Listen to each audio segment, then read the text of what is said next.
할렐루야. 예, 하나님의 은혜와 사랑이 함께 하시기를 간절히 소원합니다. 오늘은 에베소서 2장 말씀이고요. 제목은 우리는 같은 믿음을 가졌습니다. 이런 제목으로 말씀을 대하겠습니다. 바울은 에베소서 1장에서 하나님께서 우리에게 허락하신 놀라운 복이 있다 선언합니다.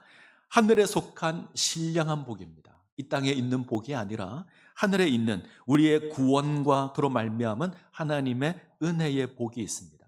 이 땅에서 구할 수 없는 아주 특별한 것으로 우리가 하늘의 소유가 되었기에, 하나님의 소유가 되었기에, 하늘에 속한 존재가 되었기에 우리가 이 같은 복을 누립니다. 자, 1장 3절을 보겠습니다. 1장 3절.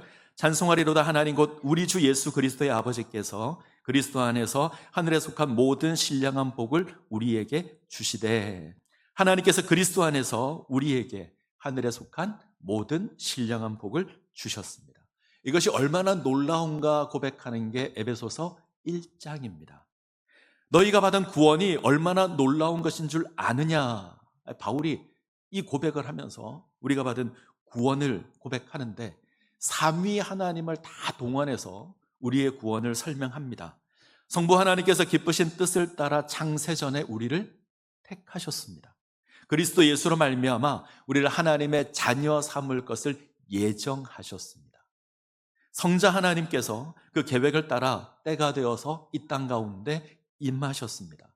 사람의 모습으로 임하셨고 십자가의 고난 당하심으로 피 흘리심으로 우리 죄의 문제를 사해 주셨습니다. 성령 하나님께서 우리를 향한 이 놀라운 구원의 소식을 우리로 듣게 하시고 믿게 하십니다. 친히 인치셔서 우리의 구원을 보증하시고 그것을 누리게 하십니다. 굉장히 놀라운 겁니다. 별로 안 놀라워하시나요? 굉장히 놀라운 겁니다. 나 하나 구원하기 위해서 성부 하나님, 성자 하나님, 성령 하나님께서 역사하시는 겁니다. 성부 하나님께서 계획하셨고 성자 하나님께서 성취하셨고 성령 하나님께서 적용하셨습니다. 이 놀라운 구원을 받은 존재가 우리들입니다. 우리가 그 정도로 특별한 존재입니다. 자, 에베소서 1장 15절 이후를 보시면 이제 바울이 기도를 합니다. 이 놀라운 구원을 받은 우리가 이 구원을 깨닫고 누리기를 원해서 기도합니다. 이 신령한 복을 누리도록 그리고 허락된 공동체 하나를 소개하는데 그 공동체가 교회입니다. 교회는 하나님께서 허락하시는 놀라운 구원을 누리는 공동체입니다. 동시에 하나님의 놀라운 구원 계획을 이루어가는 공동체이기도 합니다. 그래서 중요합니다. 에베소서의 주제가 교회입니다. 지금 바울이 이처럼 교회를 강조하는 건 이 에베소 교회가 이 교회가 지니는 놀라운 권세, 특권 이걸 누리지 못했기 때문입니다. 교회로 부름을 입었는데 하늘에 속한 모든 신령한 복을 제대로 누리지 못했습니다. 이 에베소 교회만 그런 게 아니라 오늘날 우리들도 동일하지 않는가 생각합니다. 사실 우리가 신앙생활을 할 때 교회에 그다지 큰 의미를 두지 않습니다. 우리가 생각하는 교회는 눈에 보이는 건물 교회를 생각하거든요. 그래서 눈에 보이는 저 건물이 교회다, 이 정도만 생각하지 더 이상의 의미를 두지 않습니다.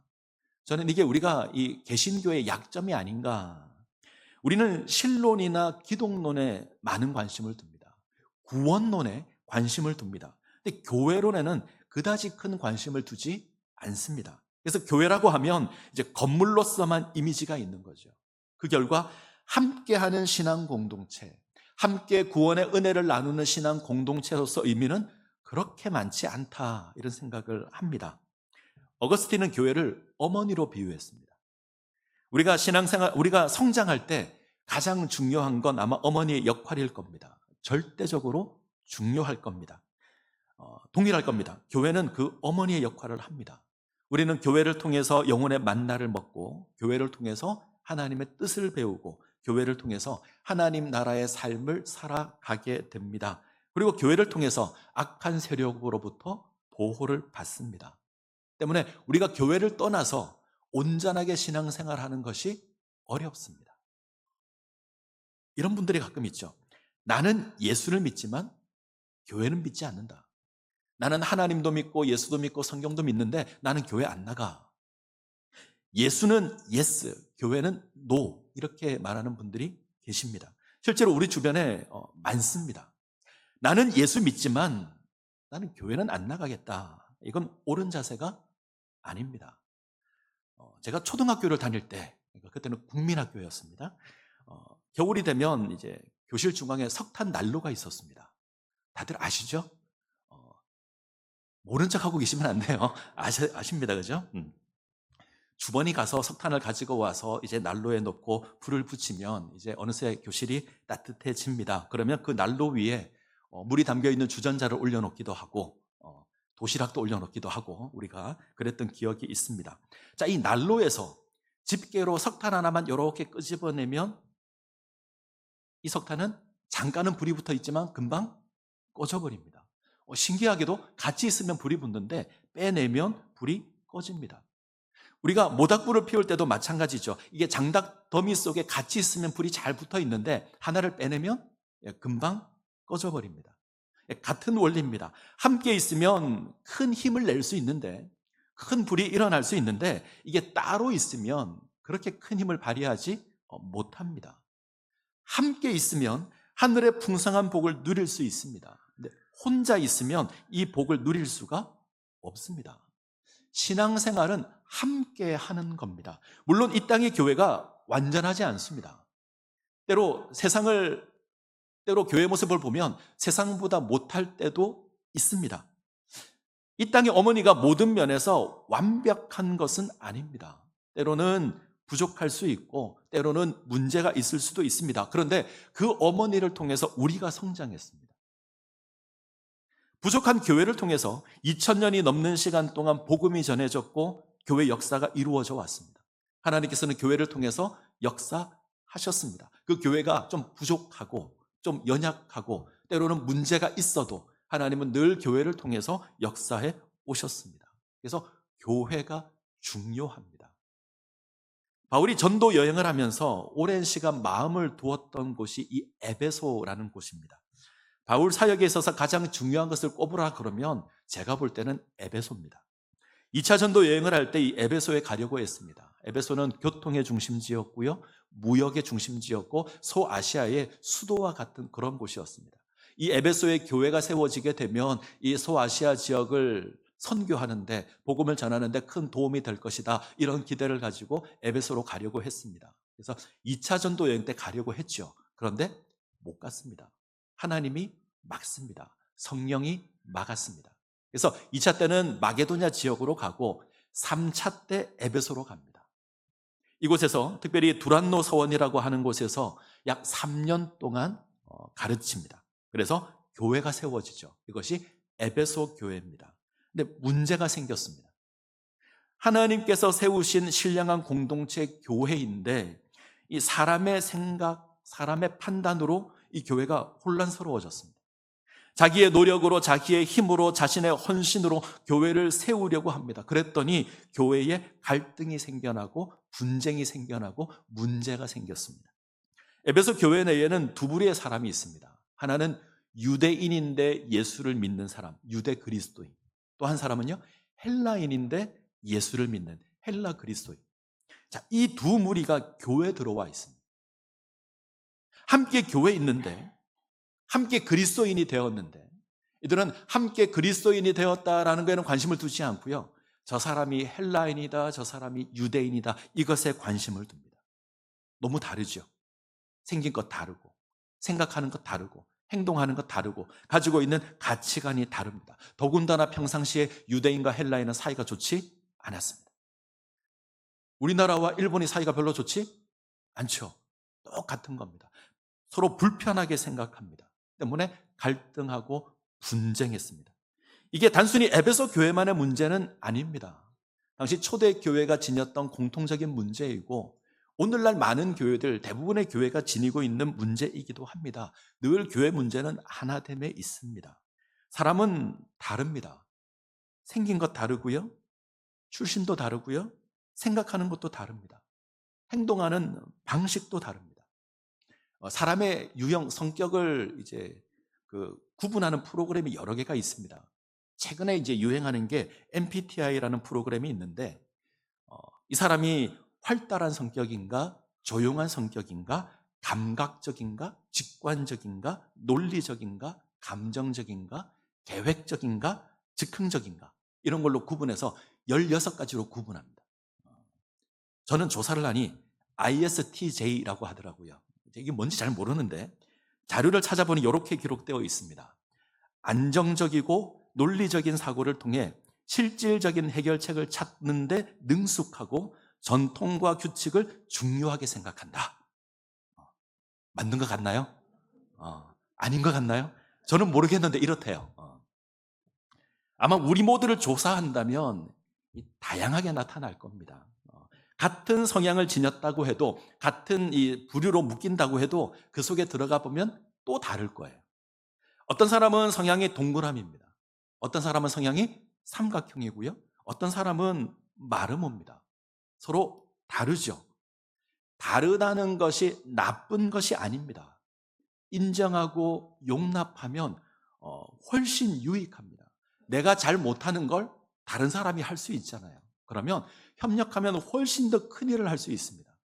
이 프로그램이 만들어진 목적이 조직사회에서 서로 다른 것을 인정하고 협력하고 조화를 이루어야 된다. 이것을 위해서 만들었습니다. 서로 협력하라는 거죠.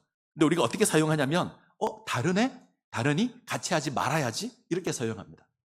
목사님 I네? 나는 E인데? 같이 못하겠네? 이렇게 한다는 거죠. 그러시면 안 됩니다. 다른 것 인정하셔야 되고요. 함께 하셔야 됩니다. 제가 가끔 사용하는 예화인데 사실 이것보다 좋은 예화를 찾지 못해서 또 하려고 그럽니다. 감자 이야기. 처음 듣는 표정을 지고 계셔서 고맙습니다. 한 신혼부부가 있었습니다. 아마 아내는 전라도 출신인 것 같고 남편은 경상도 출신인 것 같습니다. 남편이 직장에서 퇴근하고 돌아오자 아내가 감자를 쪄서 설탕과 함께 가지고 왔습니다. 감자를 남편이 한 입 베어 물었는데 갑자기 화를 냅니다. 어떻게 감자를 설탕에 찍어 먹어? 소금에 찍어 먹어야지. 소금 가져와! 이랬어요. 근데 아내는 이해가 안 되죠. 감자는 설탕에 찍어 먹어야 된다. 그래서 싸웠습니다. 남편은 소금, 아내는 설탕. 크게 싸웠습니다. 결국 우리 달라서 함께 못 살겠다. 이혼하기로 했어요. 그리고 마지막으로 상담가를 찾아갔습니다. 가서 이야기를 합니다. 감자를 소금에 찍어 먹느냐 설탕에 찍어 먹느냐 이걸 가지고 이야기를 합니다. 보니까 기가 막히잖아요. 상담가가 잘 달래서 돌려보냈습니다. 그리고 일지를 적습니다. 이렇게 적습니다. 오늘은 이상한 부부가 왔었다. 감자를 소금에 찍어 먹느냐 설탕에 찍어 먹느냐로 싸워서 이혼하겠다는 부부였다. 나는 이 부부를 이해할 수 없다. 어떻게 감자를 설탕이나 소금에 찍어 먹을 수 있는가? 감자는 간장에 찍어 먹어야지. 이렇게 한 거예요. 제가 이 이야기를 하니 전에 있던 교회에서 이야기를 하니 권사님 한 분이 쫓아오셨어요. 목사님, 강원도에서는 고추장에 찍어 먹습니다. 그래요. 예배 마치고 1부 예배 마치고 어떤 한 권사님이 오셔서 그냥 먹는 게 맛있답니다. 그것도 맞죠? 우리가 딱 이렇습니다. 감자 먹는 게 중요합니다. 이걸 설탕에 찍어 먹는지 소금에 찍어 먹는지 간장에 찍어 먹는지 별로 중요하지 않습니다. 근데 우리는 감자에 별로 관심이 없어요. 설탕이냐 소금이냐 간장이냐 고추장이냐 그냥 먹느냐 이것 가지고 싸웁니다. 다른 것은 틀린 게 아닙니다. 다른 것도 맞는 겁니다. 설탕에 찍어 먹어도 맞고요. 소금에 찍어 먹어도 맞습니다. 초장에 찍어 먹어도 괜찮습니다. 근데 그것이 선악의 문제가 아니면 괜찮은 겁니다. 교회는 그래야 합니다. 하나님을 섬기는 신앙, 예수 그리스도의 복음을 믿고 모인 이 구원의 공동체가 그 복음에 있어서 동일하면 다른 것은 용납할 수 있는 겁니다. 우리는 동일한 놀라운 구원으로 부름을 입었습니다. 놀라운 예수 그리스도의 복음을 가지고 있습니다. 그게 같은 겁니다. 그리고 그것을 인하여서 교회는 하나 되어야 합니다. 그게 교회의 생명입니다. 근데 에베소 교회가 그러지 못했습니다. 이에 바울은 교회가 어떤 곳인가 이것을 설명하기 원하는데 그것이 에베소서입니다. 자, 이것을 위해서 1장에서 우리가 받은 놀라운 구원을 이야기를 하죠. 성부 하나님께서 창세전에 우리를 택하셨고 때가 되어 성자 예수 그리스도께서 이 땅에 오셔서 십자가를 지시고 우리 죄를 사하셨고, 성령 하나님께서 이 복음을 듣고 깨닫게 하셔서 우리에게 그 구원을 적용하십니다. 이 놀라운 구속으로 부름을 입은 공동체가 교회입니다. 하늘에 속한 모든 신령한 복을, 그 복을 누리도록 부름을 입은 성도들의 모임이 교회입니다. 그 복을 누리는 자들이 함께 하나님의 뜻을 이루어가는 곳이 교회입니다. 한 가지 확인하셔야 됩니다. 교회는 하나님의 뜻 안에서 하나님의 의지로 이루어진 것입니다. 하나님께서 세우신 하나님의 교회입니다. 우리의 열심이 세운 게 아니고, 우리의 노력이 세운 게 아니고요, 우리의 의지가 세운 게 아닙니다. 하나님께서 세우셨습니다. 때론 우리는 힘을 합쳐서 우리가 교회를 세워보자, 우리가 열심을 내어서 교회를 한번 만들어보자, 우리가 이렇게 할 때가 있죠. 물론 하나님께서 그렇게 역사하시는 거지 우리가 한 게 아닙니다. 바울이 고백합니다. 바울은 수많은 교회를 개척했는데, 수많은 교회를 세웠는데 어느 한 곳에서도 내가 교회를 세웠다 말한 적이 없습니다. 하나님께서 하신 겁니다. 하나님께서 세운 겁니다. 하나님께서 우리를 사용하신 것이지, 우리가 통로로 사용된 것이지 하나님이 세운 겁니다. 교회를 세우신 주체는 하나님입니다. 우리에게 주어진 하나님의 놀라운 구원의 은혜로 교회가 세워지기 때문에 그렇습니다. 자, 바울이 이제 에베소서 2장에서 이것을 고백하는데, 자, 어떻게 고백하는지 한번 살펴보죠.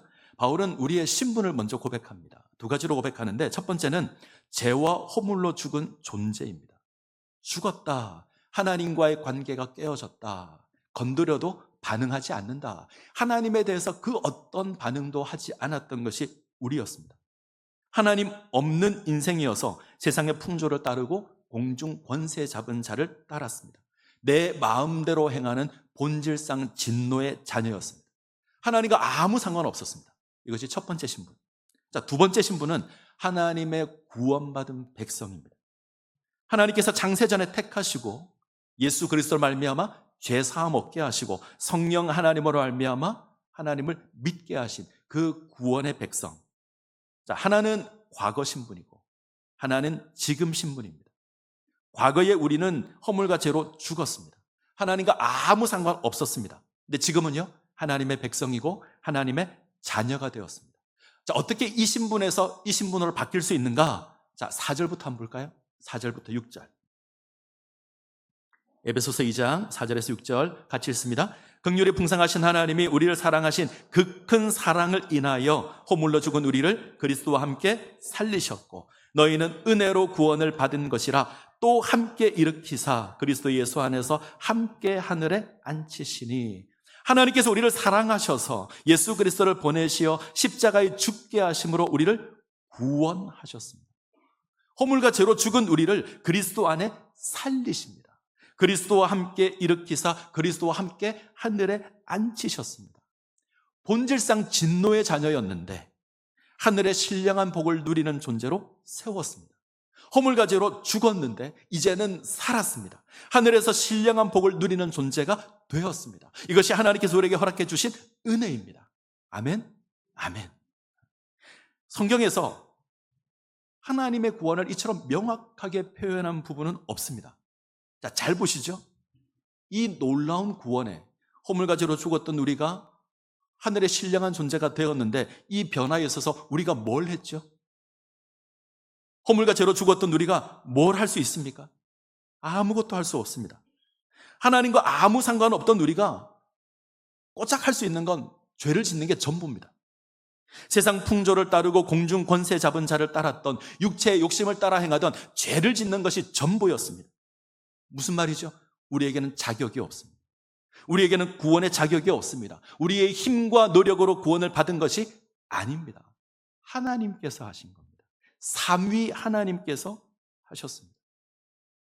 성부 하나님께서 창세전에 우리를 택하셨습니다. 거룩하고 흠이 없게 하시려고 그리스도 예수 안에서 기쁘신 뜻을 따라 예정하셨습니다. 우리가 이 땅에 존재하기도 전에, 우리가 숨을 쉬기도 전에 이미 하나님 우리를 택하셨습니다. 우리가 무엇을 해서 택한 게 아니죠. 우리는 존재하지도 않았는데 하나님 우리를 택하셨습니다. 하나님의 은혜입니다. 예수 그리스도께서 하나님의 계획을 따라 이 땅에 오셨습니다. 우리를 위해서 십자가 지시고 피 흘리심으로 우리를 구원하셨습니다. 죄의 문제를 해결하셨습니다. 우리가 십자가에 달렸습니까? 우리가 죄를 속하기 위해서 무엇을 했습니까? 아니요. 예수님이 하셨습니다. 우리가 한 것이 아닙니다. 하나님의 은혜지요. 성령 하나님께서 구원의 복음을 깨닫게 하셨습니다. 듣게 하셨고 깨닫게 하셨고 예수 영접하게 하셨습니다. 우리 인간의 이성으로 생각하면 이 복음은 믿을 수 있는 게 아닙니다. 상식적으로 말이 안 되는 겁니다. 그런데 듣고 믿게 하셨습니다. 예수를 그리스도로 고백하게 하셨습니다. 하나님의 은혜입니다. 누가 하셨죠? 하나님께서. 자, 이것을 시인하고 고백하는 것. 하나님께서 하셨습니다. 시인하고 그것을 고백하는 것. 이것이 믿음입니다. 오늘 설교 주제가 믿음입니다. 하나님께서 하늘에서 그 모든 신령한 복을 우리에게 주셨습니다. 이 복을 받아 누리는 통로가 믿음입니다. 우리가 믿음으로 구원을 받았고 믿음으로 성화되어 가고 믿음으로 하나님의 자녀로 살아갑니다. 믿음입니다. 자, 2장 8절 9절.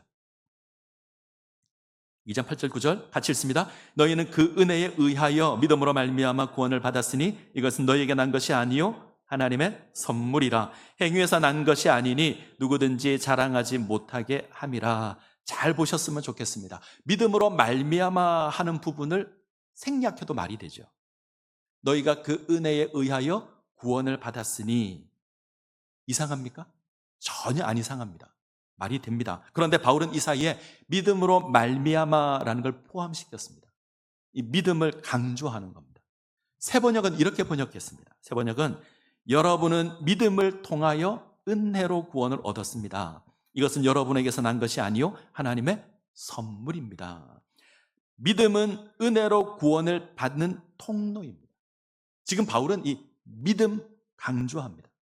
믿음은 하늘에 속한 모든 신령한 복을 누리는 방법입니다. 구원을 받는 방법인데 구원뿐만이 아니라 구원 이후에 하나님의 자녀로 살아가는 모든 삶의 영역에서 그것을 누리는 방법이 믿음입니다. 자, 그러면 다시 2장 8절 9절 띄워주시겠습니까? 너희는, 자, 벌써 노란색으로 되어 있죠? 너희는 그 은혜에 의하여 믿음으로 말미암아 구원을 받았으니 이것은 할 때 이것이 뭘까요? 구원일까요? 구원은 하나님의 선물이라. 우리는 그렇게 해석합니다. 저도 그렇게 해석했습니다. 근데 말씀을 계속 보다가 아닐 수 있겠다라는 생각이 들었습니다. 로이드 존서 목사님은 이것을 구원으로 해석하지 않고요, 믿음으로 해석합니다. 이미 받은 은혜로 받은 구원에 대해서 지금까지 계속 이야기를 해왔고 이제 믿음 이야기를 할 텐데 로이드 존서 목사님은 이것은 믿음을 의미한다. 구원을 누리는 통로인 믿음이다. 자, 이 해석을 받아들이면 바울은 지금 구원을 누리는 믿음을 하나님의 선물로 고백합니다. 우리는 믿음에 대해서 개인적인 성향으로 이해하는 경향이 있습니다. 내가 믿는다. 저 사람 믿음이 좋아. 이렇게 하는 믿음을 개인적인 어떤 성향으로 이해하는데 바울은 그게 아니라 믿음은 하나님의 선물이다 고백합니다. 하나님의 은혜로 말미암은 구원을 우리가 믿음으로 받았는데 이 믿음이 하나님의 선물입니다. 우리에게서 난 것이 아니라 내가 깨닫고 내가 알게 되어서 내가 믿는 것이 아니라 하나님께서 그렇게 하신 겁니다. 믿음은 하나님의 선물입니다. 자, 선물은 오해하지 않으셔야 됩니다. 우리는 선물 그러면 거래라고 생각합니다. 주고 받는 것. 내가 선물을 받았으면 줘야 되고 내가 줬으면 받아야 합니다.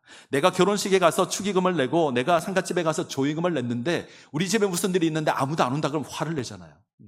우리는 거래입니다.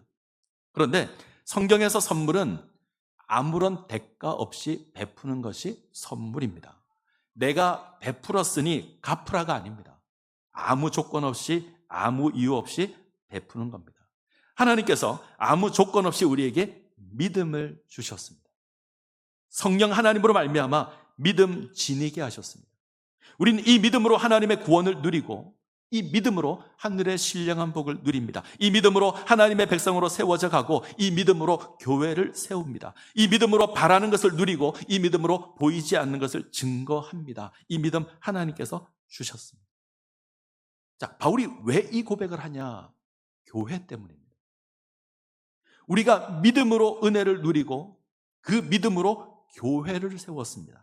누가 했죠? 우리가요? 아니요. 하나님이 하셨습니다. 하나님의 은혜이고 하나님의 역사입니다. 에베소서 2장 1절부터 10절까지는 구원에 대해서 가장 명확하게 설명하고 있지만 주제는 구원이 아닙니다. 본질상 진노의 자녀였던 우리가 하나님의 자녀가 되었다. 이 구원이 중심 주제가 아닙니다. 주제는 교회입니다.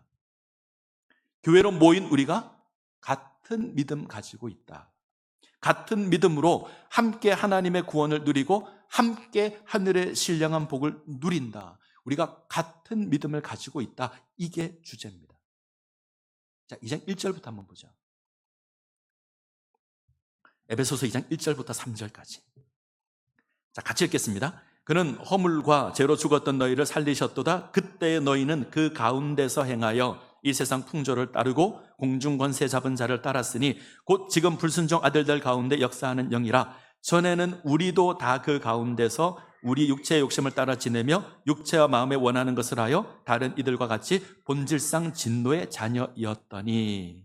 자, 이 부분은 구원받기 이전의 비참한 상태를 말하는 건데 잘 보시면 주어가 다릅니다. 1절과 2절의 주어는 너희입니다. 너희. 3절에서는 우리가 주어입니다. 너희는 이방인을 말하는 거고요. 우리는 바울을 포함한 유대인들입니다. 과거 이방인들은 허물과 죄로 죽었던 존재였습니다. 하나님 알지 못하고 세상 풍조 따르고 공중 권세 잡은 자를 따랐습니다. 죄 가운데 가는 삶을 살았습니다.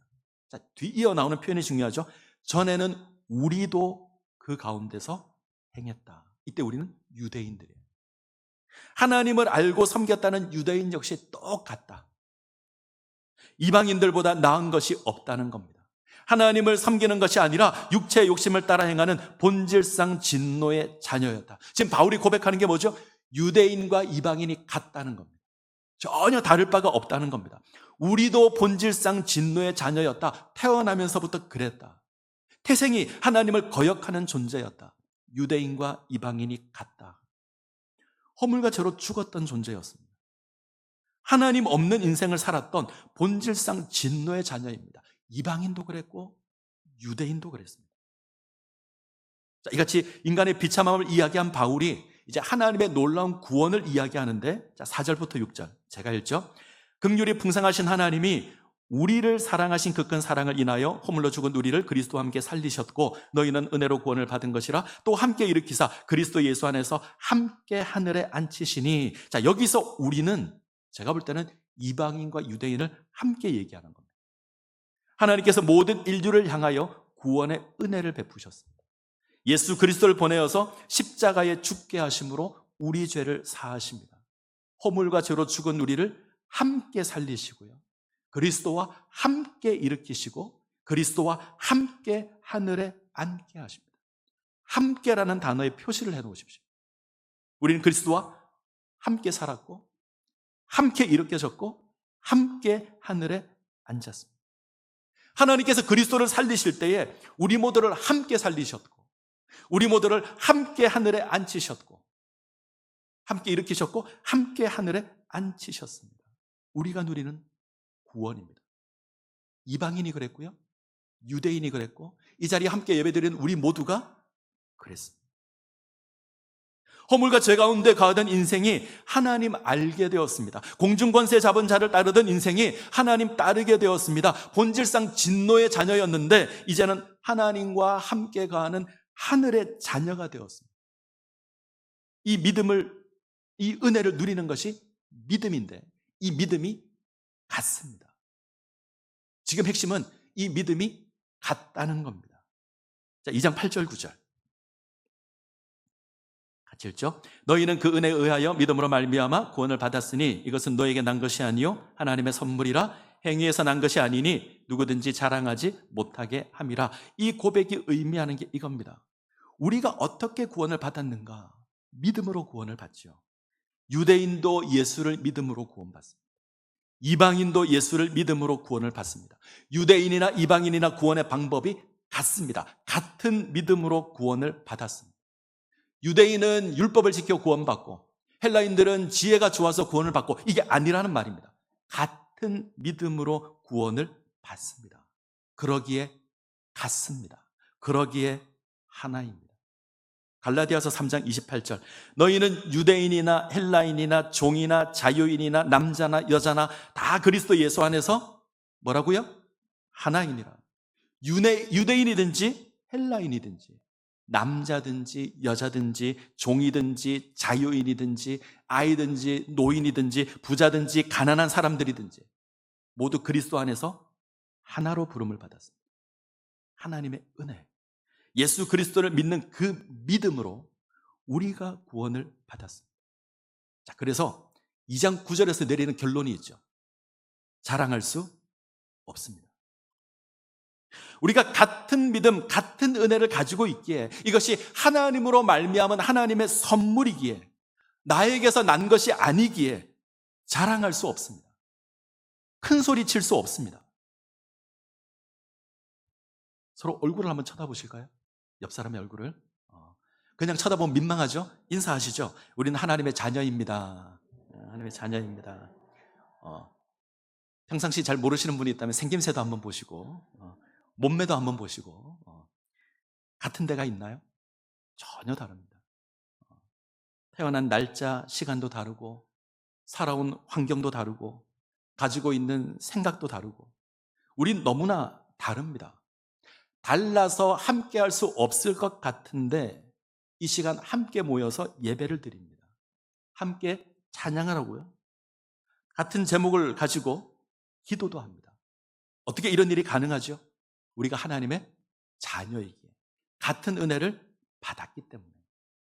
교회는 공통 분모를 인해서 모인 공동체입니다. 예수 그리스도의 십자가를 믿는 같은 믿음으로 부름을 받은 곳이 교회입니다. 이 하나됨이 교회의 생명입니다. 우리는 하나님의 같은 은혜, 하나님을 믿는 그 같은 믿음, 예수 그리스도의 그 십자가, 이 같음을 인해서 모였습니다. 이것으로 하늘의 신령한 복을 누립니다. 이게 교회입니다. 이 교회에서 다름을 보시면 안 됩니다. 쟤는 유대인이야, 쟤는 헬라인이야, 저 사람은 나와 달라, 나와 달라서 기분이 나빠서 함께 할 수 없어, 이러시면 안 됩니다. 이런 모습으로 담을 쌓으면 그건 교회가 아닙니다. 교회는 예수 그리스도를 믿는 같은 믿음으로 모인 공동체입니다. 같음을 보시고 우리가 같다를 고백해야 되는 장소이지, 그런 공동체이지, 다르다를 고백하시면 안 됩니다. 다르다를 고백하면 그때부터 갈등하고 분쟁하고 다툴 겁니다. 그건 교회가 아닙니다. 하나님께서 창세전에 우리를 택하셨습니다. 나만 택한 게 아니라 내 옆에 있는 지체도 같이 택하셨습니다. 우리를 그리스도와 함께 살리셨습니다. 나만 살린 게 아니고요, 우리 공동체를 함께 살리셨습니다. 함께 일으켰었습니다. 함께 하늘에 앉히셨습니다. 함께 하늘에 속한 모든 신령한 복을 누리게 하셨습니다. 이것을 우리는 같은 믿음을 가졌다, 이렇게 고백합니다. 옆 사람과 다시 한번 고백해 보시죠. 우리는 같은 믿음을 가졌습니다. 우리는 같은 믿음을 가졌습니다. 이게 오늘 설교 제목입니다. 우리는 같은 믿음을 가졌습니다. 마지막으로 한 가지 이야기만 하고 마치겠습니다. 힘은 하나가 될 때 강하게 역사할 겁니다. 힘의 세 가지 원리가 있는데, 하나는 하나 되는 것이고요, 두 번째는 조화를 이루는 것이고, 세 번째는 협력을 하는 겁니다. 최근에 저희 집 차가, 이 자가용이 좀 문제를 일으켜서 카센터를 정말 여러 번 갔습니다. 하나를 수리해 오면 또 하나 고장나고, 가서 수리하면 또 고장나고, 여러 번 갔는데 궁금했습니다. 이 자동차의 부속이 몇 개나 될까? 2만 개가 넘습니다. 2만 개가 넘는 부속이 모여서 하나의 자동차를 만듭니다. 아마 전기 자동차는 좀 적을 것 같아요. 근데 예전에 내연기관 자동차는 부속이 2만 개가 넘습니다. 자동차 한 대가 제대로 운행이 되려면 이 부속 전체가 다 재구시를 해야 합니다. 어느 것 하나라도 말썽을 부리면 제대로 운행할 수가 없습니다. 2만 개의 부품이 똑같이 협력해야, 조화를 이루어야, 하나가 되어야 제대로 운행할 수 있는 겁니다. 우리 교회는 2만 명이 모인 공동체는 아니잖아요. 그죠? 훨씬 적은 수의 공동체입니다. 2만 개의 부속 가운데 하나만 고장나도 제대로 갈 수 없는 게 차라면 우리는 더 그럴 거예요. 우리 가운데 하나의 문제만 발생해도 우리는 온전하지 못할 겁니다. 특별히 하나 되어야 합니다. 같은 은혜 받았고, 같은 믿음 가지고 있고, 같은 하늘의 복을 누립니다. 나의 생각은 내려놓으셔야 되고요. 나의 주장은 내려놓으셔야 합니다. 다른 사람 인정하셔야 합니다. 함께 하나님의 은혜를 바라보셔야 합니다. 예, 설탕도 괜찮고 소금도 괜찮습니다. 간장도 괜찮습니다. 중요한 건 우리가 가지고 있는 같은 믿음입니다. 예수 그리스도의 복음을 믿는 그 같은 믿음이 우리에게 중요합니다. 이것으로 하나가 되셔서 이 하나님께서 허락해 주신 아름다운 신앙의 공동체를 세워가시기를 간절히 소원합니다. 기도하시겠습니다.